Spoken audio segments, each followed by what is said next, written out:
स्वयं माता पार्वती जी ने भी चंचुला देवी से यह प्रश्न किया। एक बार माता पार्वती जी ने चंचुला देवी से पूछा, चंचुला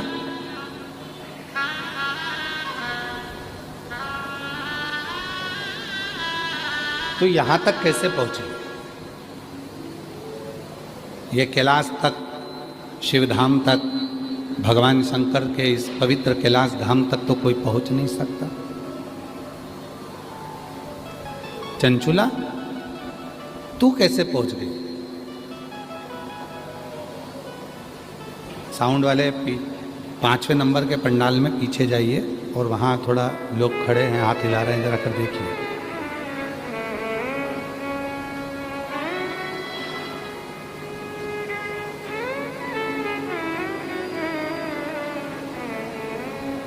चंचुला, ए चंचुला,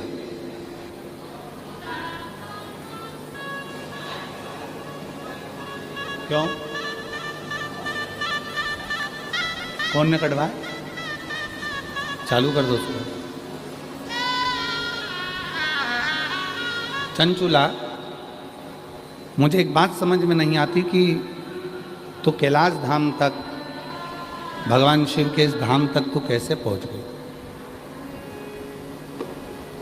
भगवान शंकर के इस पवित्र धाम तक तू पहुंची कैसे? क्या करा तूने?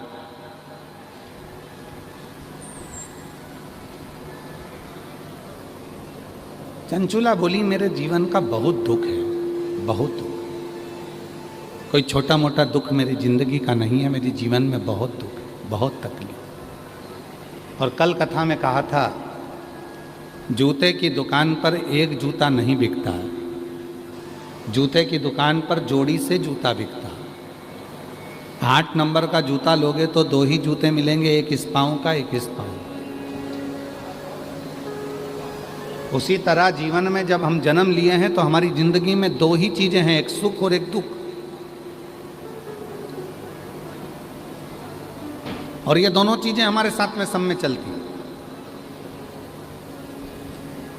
कोई करोड़पति बन जाए, धनपति बन जाए, वैभवपति बन जाए, सत्तापति बन जाए, बहुत दौलत का अधिकारी बन जाए, जिसके पास में खूब सारा पद मिल जाए, कुर्सी मिल जाए, प्रतिष्ठा मिल जाए, यश मिल जाए और खूब वैभवपति हो जाए और ये सोचे कि मेरी जिंदगी में दुख नहीं आएगा, तो ये तो व्यर्थ की बात, व्यर्थ। दुख तो आएगा, तकलीफ तो आएगी, कष्ट तो आएगा, और वो कष्ट को, वो दुख को, वो तकलीफ को कोई दूसरा भी नहीं मिटाएगा, उसको आपको खुद को मिटाना पड़ेगा, स्वयं। अपने को, खुद को उस दुख को समाप्त करना पड़ेगा, कोई दूसरा नहीं।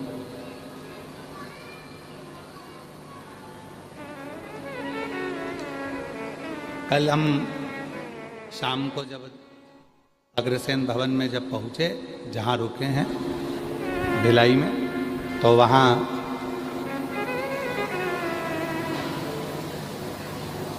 कोई शाम के समय पर बोल रहा था, गुरुजी मेरे कर्म भगवान ने ना जाने कैसे लिख दी है, मेरे कर्म में भगवान ने दुख ही दुख लिख दिया।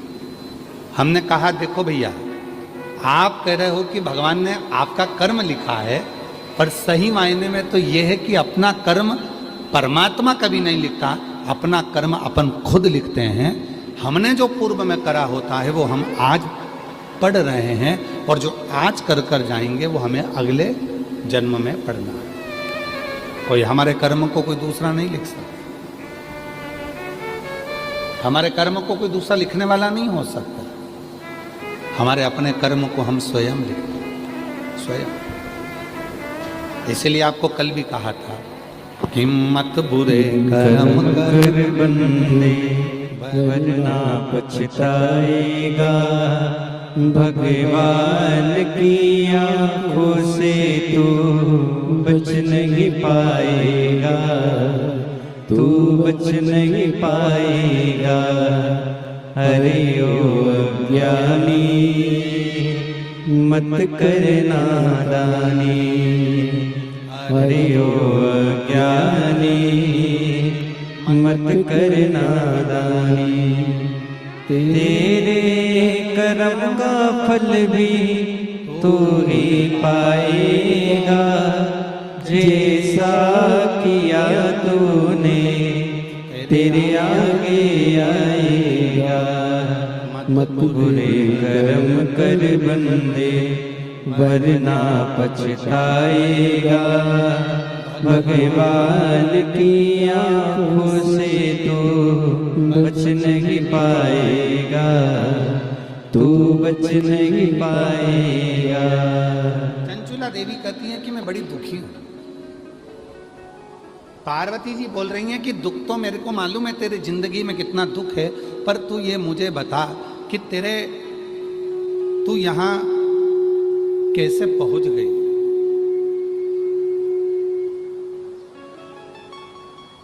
तो यहां पर पहुंची कैसे? लोग मरने के बाद इतनी जल्दी कैलाश नहीं आते। लोग मरने के बाद इतनी जल्दी कैलाश पर्वत पर शिव के धाम में नहीं आते। डीले कम कर दो थोड़ा। लोग इतनी जल्दी कैलाश पर्वत पर नहीं आते, इतनी जल्दी लोग मरने के बाद शिव के धाम नहीं आते। तुम इतनी जल्दी शिव के धाम कैसे आ गए?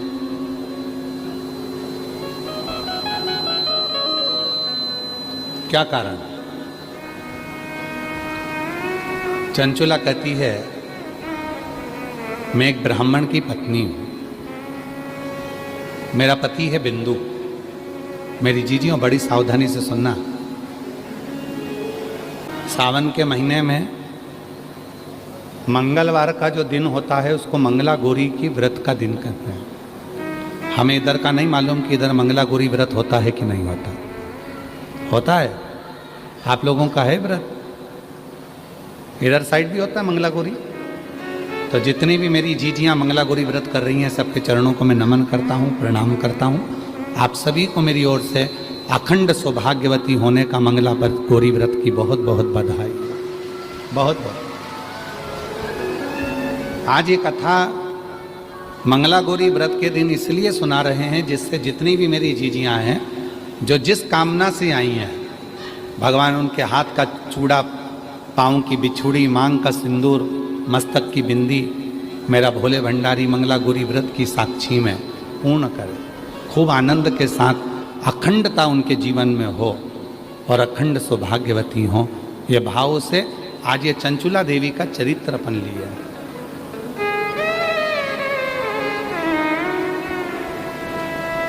कौन? अच्छा, ठीक है।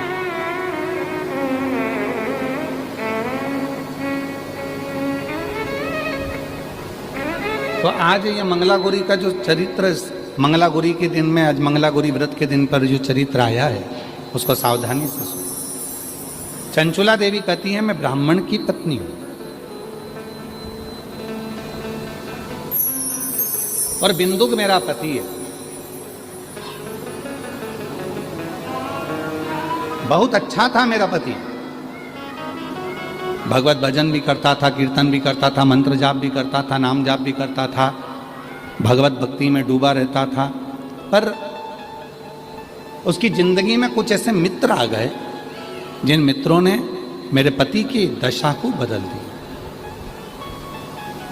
और दशा बदली तो वो दुर्दशा में पहुंच गया, दुर्दशा में हो गया।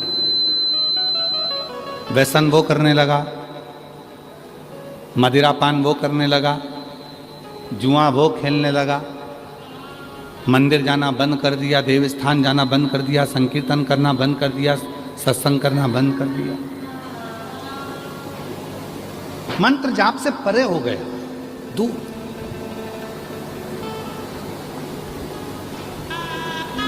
आखिरी में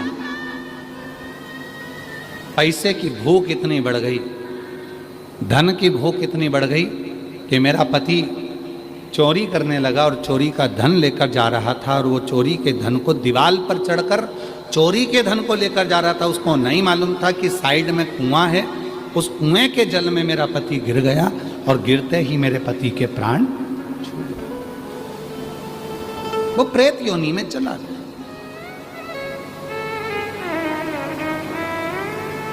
जीजियों,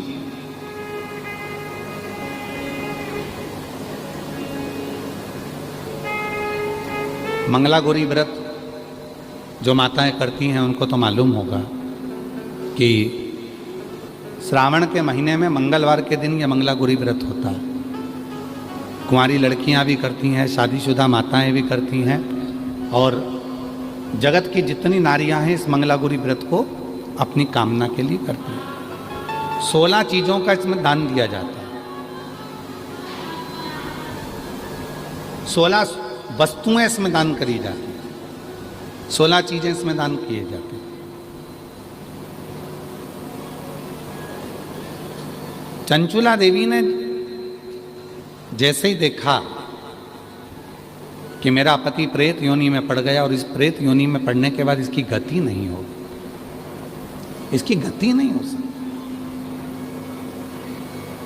अब इसको प्रेत योनि से मैं मुक्त कैसे करूं? मैं क्या करूं? मैं क्या करूं कि ये प्रेत योनि से मुक्त हो जाए?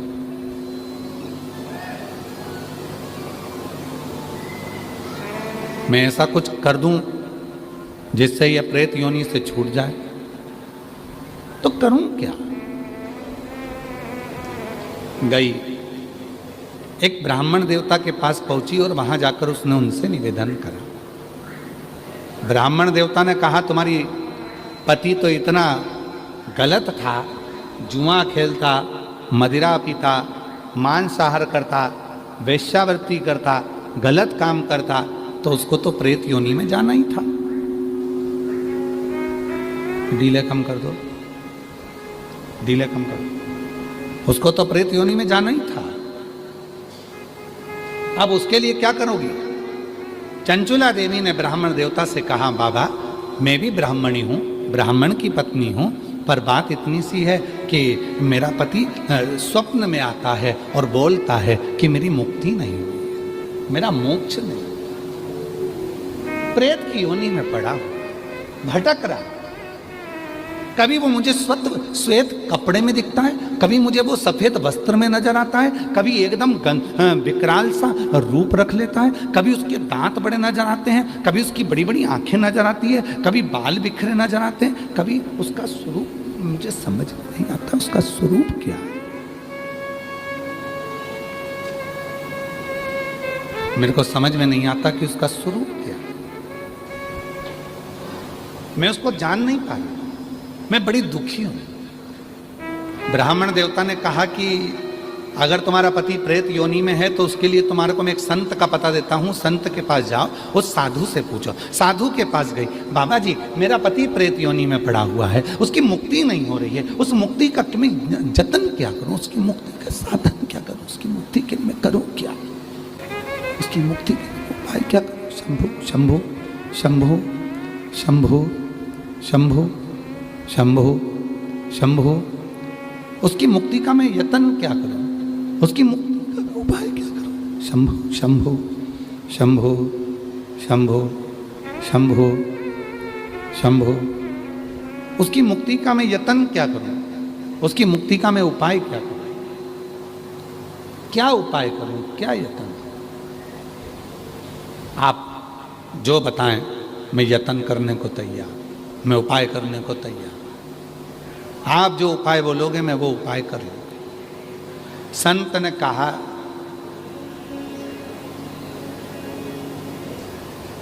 उस तीर्थ में चले जाओ और उस तीर्थ में जाकर यज्ञ करो। वो यज्ञ 11 दिन तक चलना चाहिए, और 11 दिन तक अगर वो यज्ञ चलेगा और उस यज्ञ में तेरे पति को मुक्ति मिल जाए। एक यज्ञ करवा लिया चंचुला देवी ने, पर पति को मुक्ति नहीं मिली। आज ये चरित्र निकला है तो मेरी जितनी जीजियाँ बैठी हैं कि चंचुला देवी ने श्रावण के महीने में जो मंगला गौरी व्रत का जो कर्म यहाँ पर वर्णन आता है, बड़ी प्रेम की कथा है, आप बहुत सावधानी से सुनिएगा। संसार की पहली स्त्री थी चंचुला देवी, संसार की पहली नारी थी चंचुला देवी, जिसका पति मर गया था, प्रेत योनि में पड़ गया था, और प्रेत योनि में पड़ने के बाद भी चंचुला देवी वेधव्य होने के बाद, विधवा होने के बाद, मंगला गौरी की कृपा से, शिव की कृपा से, मां जगत जननी की कृपा से वापिस अखंड सौभाग्यवती हुई थी और पति के लोक को चली गई। आज संपूर्ण देशवासी जितने आस्था चैनल पर सुन रहे हैं, जितने फेसबुक यूट्यूब पर सुन रहे हैं, जितने सोशल मीडिया पर सुन रहे हैं और जितने इस भिलाई जयंती स्टेडियम की पवित्र धरा पर कथा को श्रवण कर रहे हैं, अपने जीवन में उतारिएगा। आज की कथा आपके जीवन को सुख प्रदान करने वाली है, आपके जीवन को लाभान्वित करने वाली।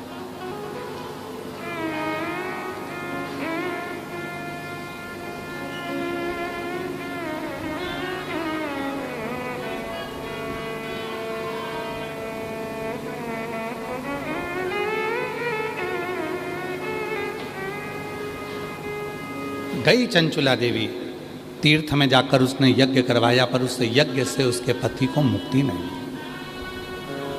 पति फिर दर्शन दिया और अब की बार पति आया तो वो एक छोटे से सर्प के रूप में उसके कक्ष में आ गया और कक्ष में आकर उसके जिस जगह पर वो जिस स्थान पर सोती थी उसी स्थान के कोने में वो बैठा गया। एक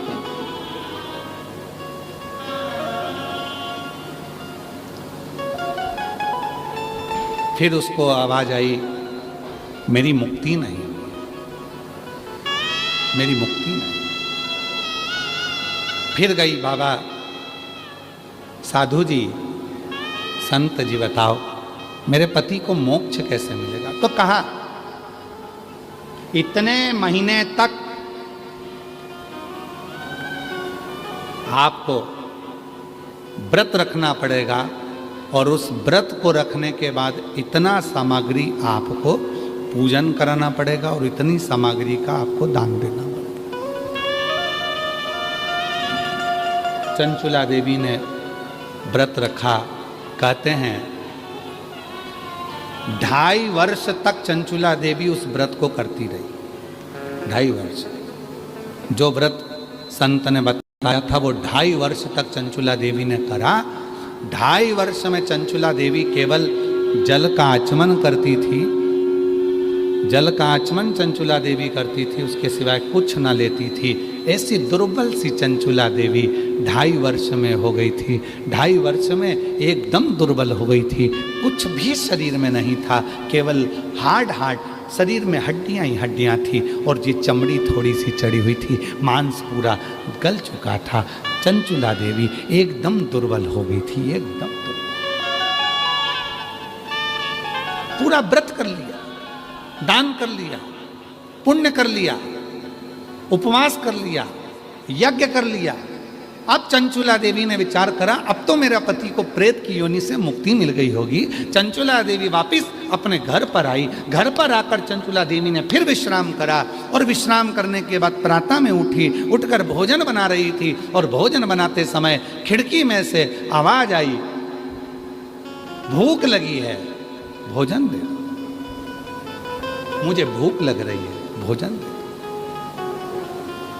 मैं भूखा हूं, भोजन दे। जो खिड़की में से झांका, चंचुला देवी ने तो कोई नजर नहीं आया। फिर भोजन बनाने बैठी तो फिर आवाज आई, मुझे भूख लगी है, भोजन दे दो।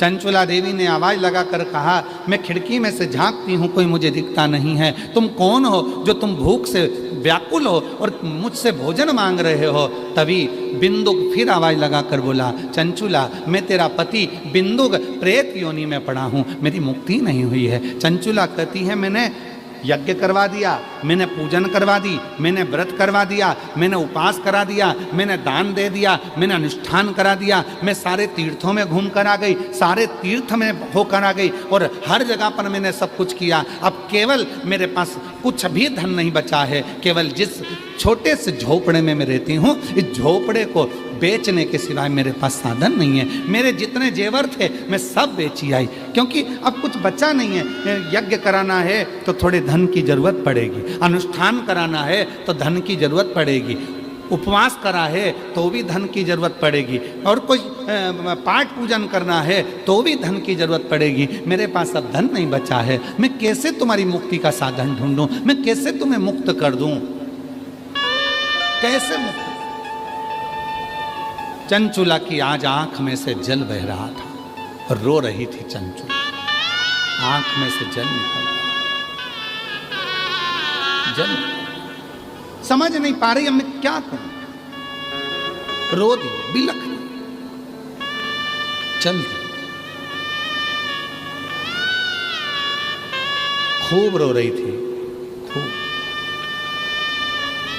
गांव के लोग काशी जा रहे थे। चंचुला ने मन में सोचा कि अब मैं भी इनके पीछे पीछे चली जाती। धन नहीं था, पैसा नहीं था, संपदा नहीं थी, सारे गांव के लोग गाड़ी में जा रहे हैं और चंचुला देवी उनके पीछे पीछे, उसी बैलगाड़ी के पीछे, उसी गाड़ी के पीछे अपनी कहार लेते हुए भगवान का नाम लेती लेती काशी की ओर चल दी। काशी में जैसे ही चंचुला देवी पहुंची, अभी आपको कथा में कहा था, कथा के प्रारंभ में कहा था कि कोई हमारा और आपका कोई संबंध पुराना शिव से होगा, तभी बाबा काशी बुलाता है, तभी बाबा मंदिर बुलाता है, तभी बाबा शिव पुराण में बुलाता है। कोई पुराना संबंध आपका और हमारा होगा तो बाबा ने कथा में बुलाया, तो बाबा ने कथा में आपको बिठाया, तो बाबा आपको कथा सुनवा रहा है, तो बाबा आपको मंदिर तक पहुंचा, तो बाबा की कृपा। और हम तो बोलबम समिति को भी साधुता दें। दया सिंह जी, आपका भी कोई संबंध हमारे शिव जी से पुराना रहा होगा, ये पक्का है, नहीं तो इतनी बड़ी कथा के दिव्य आयोजन कराना कठिन होता है महाराज। तीसरा वर्ष ना आशीष, तीसरा है वर्ष, तीसरा वर्ष चल रहा है। लोग एक बार कथा करा लेते हैं दया सिंह जी, या उनकी समिति एक बार कथा करा लेती है तो 25 बार सोचना पड़ता है कि अगले साल कराऊं ना करूं। क्यों? ये लाखों लोगों के बैठने की व्यवस्था, लाखों लोगों के भोजन की व्यवस्था, और हमने सोशल मीडिया पर यहाँ पर आपके बहुत सारे यूट्यूबर, यहाँ सोशल मीडिया वाले यूट्यूबर और पत्रकार बंधु, और यहाँ की सोशल मीडिया, यहाँ के पत्रकार, यहाँ की media, print media, social media, सब की सब खूब यहाँ का पूरे भिलाई का खूब वर्णन कर रही है। मैं सारे पत्रकार बंधुओं को और यहाँ के यूट्यूबरों को, यहाँ के सोशल मीडिया वालों को, सबको हाथ जोड़कर साधुता देता हूँ, धन्यवाद देता हूँ, जो आप भिलाई की इस पवित्र कथा की दिव्यता प्रदान कर रहे हैं। हमने एक आशीष बता रहे थे सोशल मीडिया पर देखा था कि सुबह 9 बजे भोजन चालू हो जाता है, 9-10 बजे, और वो भोजन फिर बीच में बस कथा के समय थोड़ा सा बंद होता है, फिर वापस भोजन चालू हो जाता है। अब इतने लाखों लोगों के भोजन की व्यवस्था करना, इतने लाखों लोगों के बैठने की व्यवस्था करना, एक पंडाल में लोग बिठाते हैं और 25 बार अकड़ में बैठते हैं। पर धन्यता है आपकी कि कल भी आप नीचे बैठकर कथा श्रवण कर रहे थे और आज भी आप जमीन पर ही बैठकर, नीचे ही बैठकर कथा सुन रहे, उसके लिए साधुता। ये शिव का कोई परम भक्त ही कर सकता है, वरना किसी की सामर्थ्यता नहीं है कि कोई कर सके। साधु बैठिए, शिव भक्त कर सकते, ये किसी की सामर्थ्यता नहीं। और बोलो, जितने भी बैठे हो, एक प्रश्न कर लूं आपसे, उत्तर दोगे? पास का पैसा तो नहीं लिया? जम के तो बोलो जरा, खड़े होके बोलो जरा, खड़े होके बोलो। पास का पैसा तो नहीं लिया? नहीं लिया ना? साधुता है। बैठिए, धन्यवाद बहुत बहुत। इसको कहते हैं सच्चा शिव भक्त, सच्चा उपासक। एक बार जोरदार ताली बजाओ। साधुता, इसी को सच्चा भक्त।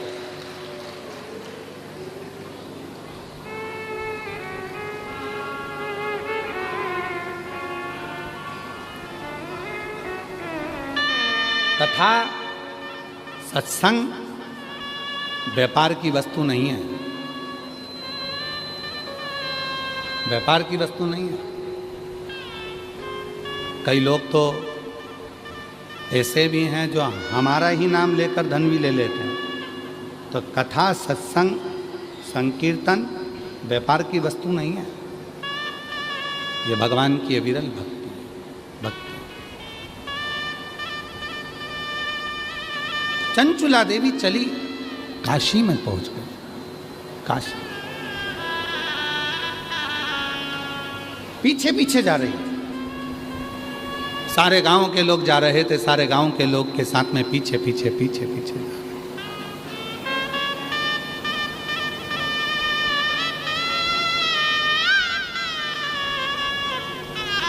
और होता है महाराज, पकड़ के हाथ जो तेरा कहे तू लाडला छोरा, पकड़ के हाथ जो मेरा कहे तू लाडला छोरा, अभी सब साथ हैं तेरे, आगे होने को धोखा है।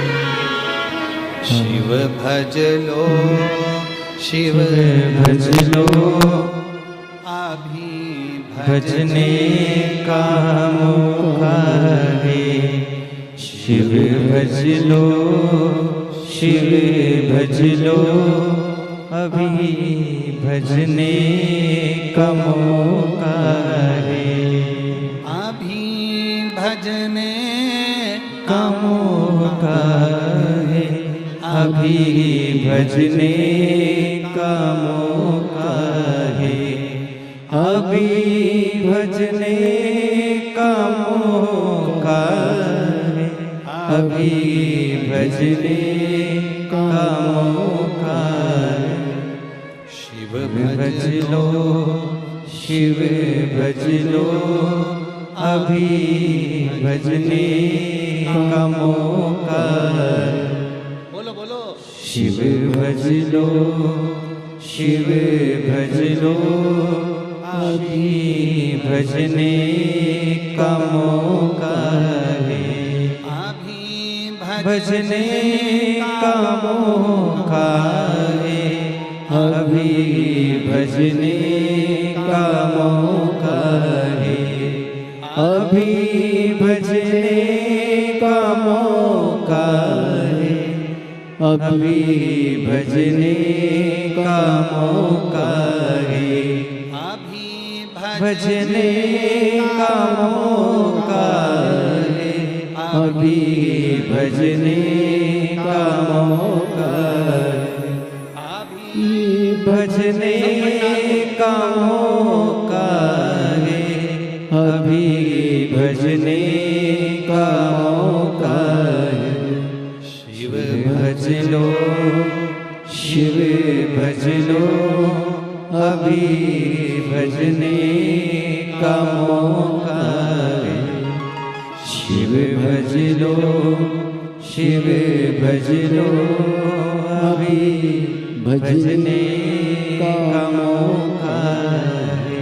नहीं नाते हुए तेरे, नहीं रिश्ते ते होवे तेरे, नहीं नाते होवे तेरे, नहीं रिश्ते होवे तेरे, नहीं नाते होवे तेरे, नहीं रिश्ते होवे तेरे, नहीं नाते हुए तेरे, नहीं रिश्ते हुए तेरे।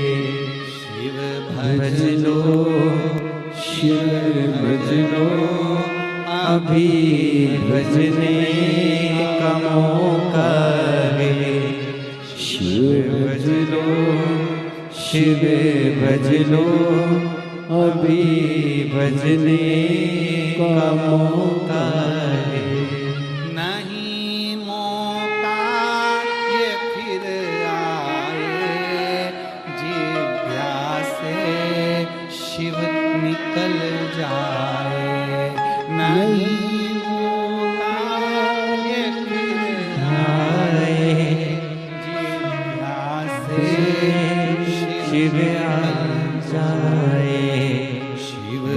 भज लो, शिव भज लो, अभी भजने का मौका है। बोलो बोलो। शिव भज लो, शिव भज लो, अभी भजने का मौका है। मौका दूसरी बार नहीं आएगा। चंचुला देवी चली काशी में, जितने गांव के लोग थे सब काशी जा रहे थे। चंचुला पैदल पैदल चली जा रही थी। मुझे भी जाना है, मुझे भी जाना है, मुझे भी जाना है,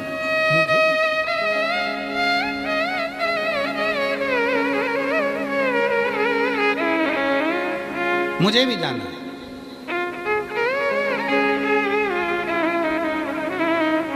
एक यूट्यूबर ने भिलाई जयंती स्टेडियम का एक वीडियो डाला है। 2 वीडियो हैं। एक पर 8 लाख लोगों ने देख लिया है और एक 6 लाख लोग उसको देख चुके हैं। 2 वीडियो ऐसे जयंती स्टेडियम के डले।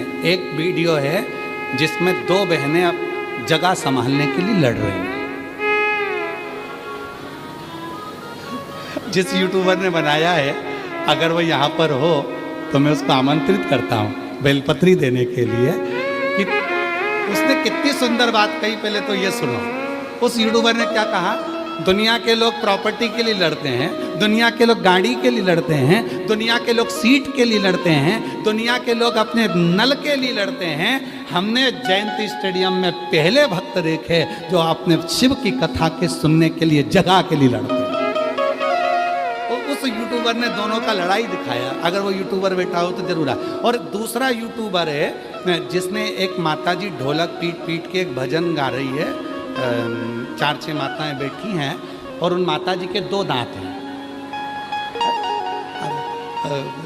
तो जिन माताजी का भजन वायरल हुआ है वो माताजी को भी मैं आमंत्रित करता हूँ, वो यूट्यूबर को भी आमंत्रित करता हूँ। अगर वो बैठे हो तो वो भी है, वो भी है। वो बूढ़ी माँ पीली साड़ी में बैठी है और ढोलक पीट पीट के जो गा रही है, जो गा रही है।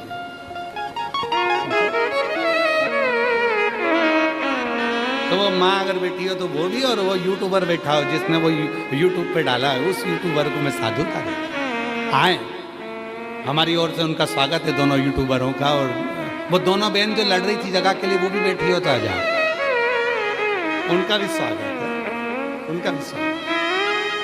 लोग धन के लिए लड़ते हैं, लोग संपदा के लिए लड़ते हैं, लोग अपनी कुर्सी के लिए लड़ते हैं, और लोग अपनी प्रॉपर्टी के लिए लड़ते हैं, लोग नल के लिए लड़ते हैं, पानी के लिए लड़ते हैं। पर ऐसे शिव भक्त पूरे छत्तीसगढ़ में ऐसे शिव भक्त हैं, और पूरी दुनिया में शंकर के ऐसे भक्त माँ कौशल्या की नगरी में ही मिल सकते हैं जो भगवान के लिए लड़ते हैं। ये कौशलपुरी में ही मिल सकते हैं, केवल छत्तीसगढ़ में। इसलिए छत्तीसगढ़िया। एक माता जी ने छत्तीसगढ़ी भाषा में पत्र लिखा, हमको जितने पढ़ते बनेगा पढ़ते बनेगा, नहीं तो हम तुमसे पढ़ा लेंगे।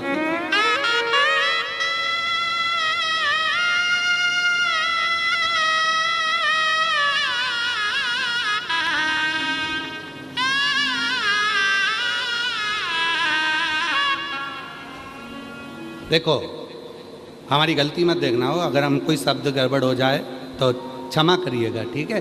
पर हम प्रयास करेंगे। छत्तीसगढ़िया में पत्र उन्होंने लिखा है, तो हम भी उनके भाई हैं तो पढ़ के तो देखें एक बार, ठीक है।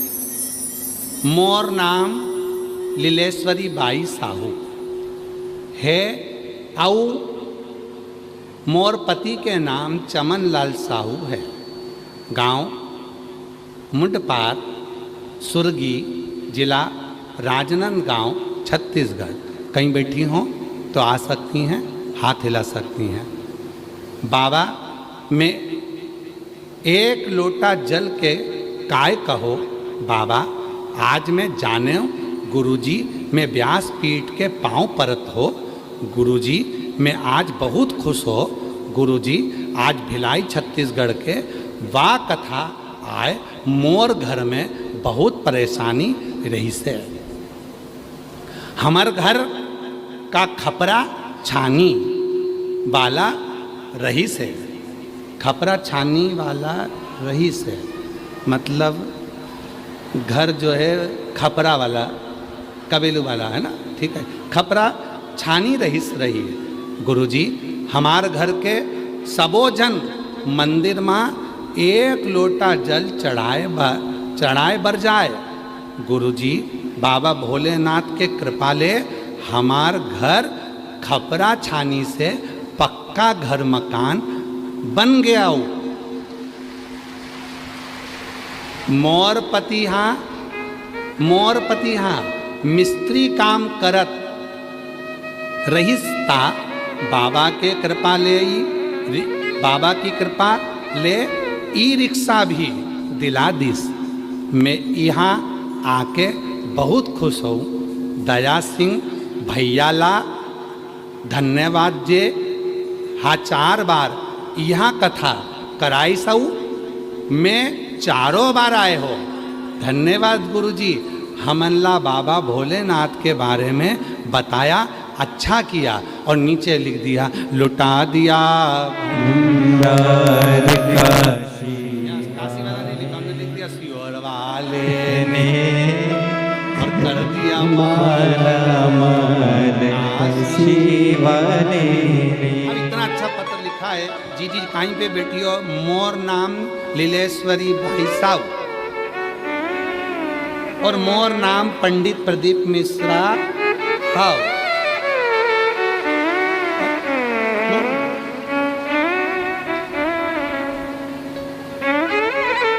इसमें लिखा है मोर पति को नाम चमनलाल साहू, मोर पत्नी को नाम सो जिज्ञासा मिश्रा आओ। गांव मुंडपार सुरगी, मोर गांव सियोर।